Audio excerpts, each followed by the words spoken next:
Try to imagine living in a place where your home is constantly under dispute, yet no one bothers to ask you what you want. How would that make you feel?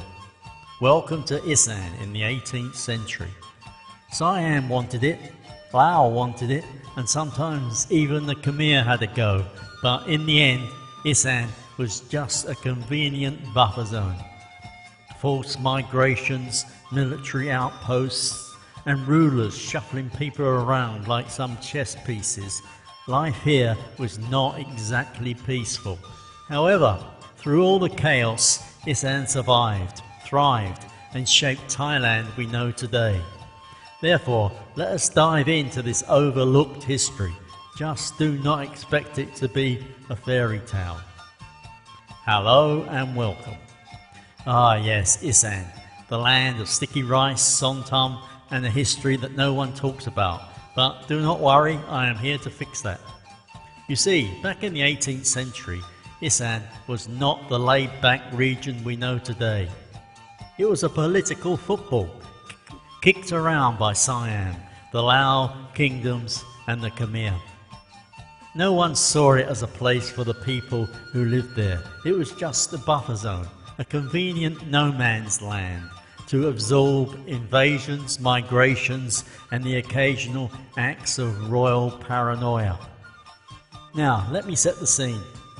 The key players included Siam, which was actively rebuilding after the Burmese devastated Ayutthaya in 1767, along with two Lao kingdoms. These two were not exactly friendly neighbours, and Isaan sat uncomfortably between them, like an unwanted guest at a family reunion. The Khmer, meanwhile, were like the distant cousin who occasionally turns up uninvited, claiming they still have a say in things.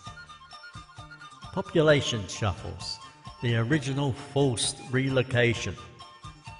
One of the most dramatic ways this buffer zone status played out was through forced migrations. See, when Siam or the Lao rulers wanted to control an area, they did not just station troops there. Oh no, that would be too simple. Instead, they packed up entire villages and moved them to where they were easier to manage. Imagine waking up one day in your home along the Mekong only to be told you and your neighbours are now citizens of a completely different kingdom because some king said so. This happened a lot. After Ayutthaya fell in 1767, Thaksin the Great, Siam's comeback king, was determined to secure Isaan against any future threats. His solution? Populate the region with people who owed their allegiance to him. He relocated loyal Lao families from war-torn areas to Isaan and made sure they stayed useful by integrating them into the Siamese military and economic systems. On the other side, when the Lao kings got a bit too rebellious, they started moving people around too.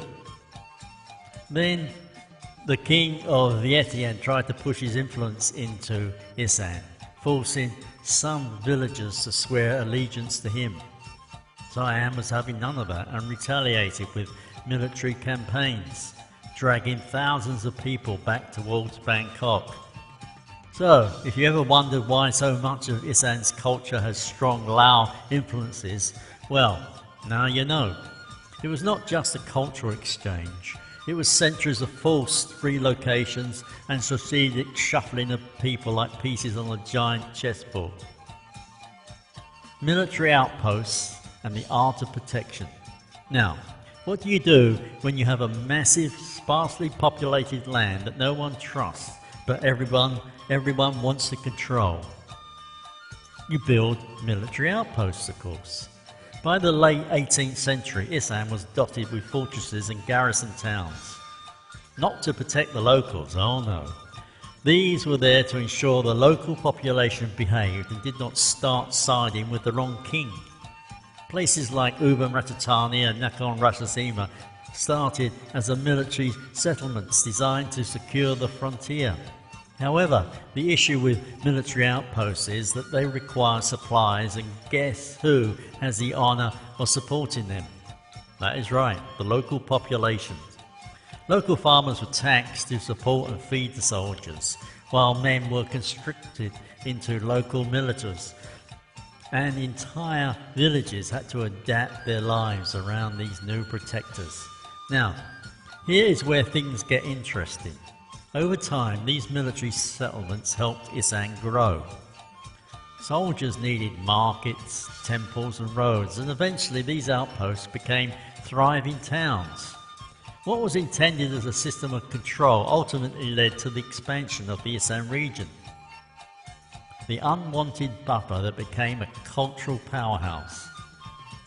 Despite being treated like a political chess piece, Isaan did not just roll over and accept its fate. The region absorbed influences from Siam, Lao and even Khmer traditions, creating a unique cultural identity. Language, mostly Lao with a Thai administrative twist. Food, heavily influenced by Lao but uniquely Isaan in its flavours. Music and dance, a blend of everything but with a distinct style that survives to this day. Therefore, while the rulers saw Isaan as nothing more than a buffer zone, the people of the region built a resilient culture that refused to be erased. The region that refused to be forgotten. Therefore, my friends, this is the real story of Isaan in the 18th century.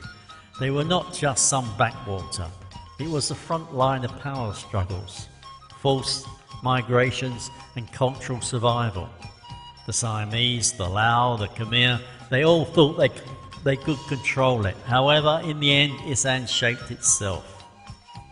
Therefore, next time someone dismisses Isaan as merely the rural northeast, simply give them a history lesson they shall never forget. Moreover, if they argue, remind them that history has a funny way of proving the underdog right in the end. Now, if you enjoyed this grumpy history lesson, make sure to like, subscribe and leave a comment. What do you think? Was Isaan lucky or cursed to be a buffer zone? Let us discuss it in the comment section below. Take care and bye bye.